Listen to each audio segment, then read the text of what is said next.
ఓం శ్రీ విఘ్నేశ్వరాయ నమః. ఓం శ్రీ మాత్రే నమః. ఓం శ్రీ గురుభ్యో నమః.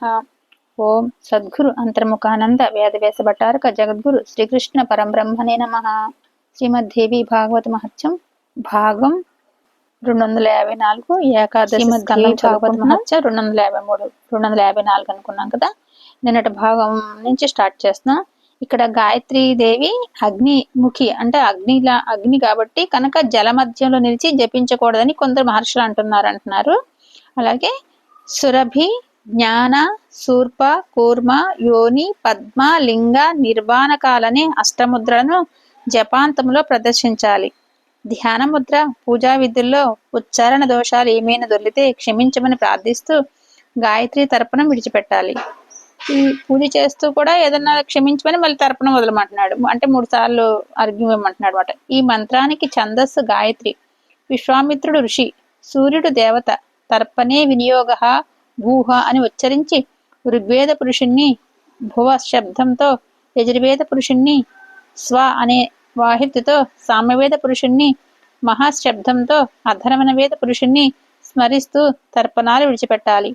అటుపైన జనహ పదంతో ఇతిహాస పురాణాలను, తపశబ్దంతో సర్వాగమనాలను, సత్యం శబ్దంతో సత్యలోక పురుషుణ్ణి, ఓం భూహ అని భూలోక పురుషం తర్పయామి అంటూ నీళ్లు వదిలిపెట్టాలి. భువశ్చేతి భువర్లోక పురుషం తర్పయామి, స్వహ స్వర్లోక పురుషం తర్పయామి. ఇలాగే గాయత్రి తర్పణం. ఓం భూరేక పదాం గాయత్రి తర్పయామి, ఓం భువః ద్విపదాం, ఓం స్వహ త్రిపదాం గాయత్రీం, ఓం భూర్భువ స్వశ్చేతి చతుష్పదాం గాయత్రీం తర్పయామి. ఉషసి గాయత్రి, సావిత్రి, సరస్వతి, వేదజనని, పృథ్వీ, అజా, కౌశికి, సాంకృతి, సార్వజితి భేదాలతో గాయత్రికి తర్పణములు ఇవ్వాలి. ఇలా వేదపురుష, లోకపురుష గాయత్రి తర్పణాలు అయ్యాక శాంతికరంగా జాతవేద సమంత్రం పఠించాలి. మానస్తోక మంత్రం కూడా జపించాలి. త్రయంబక మంత్రం మరింత శాంతికరంగా ప్రసిద్ధం. తచ్చం యోరిత్యాది మంత్రము ఇటువంటిదే. శాంతికర మంత్రం పఠనమయ్యాక అతోదేవా మంత్రద్వయంతో సర్వాంగ స్పర్శనం చేసుకోవాలి.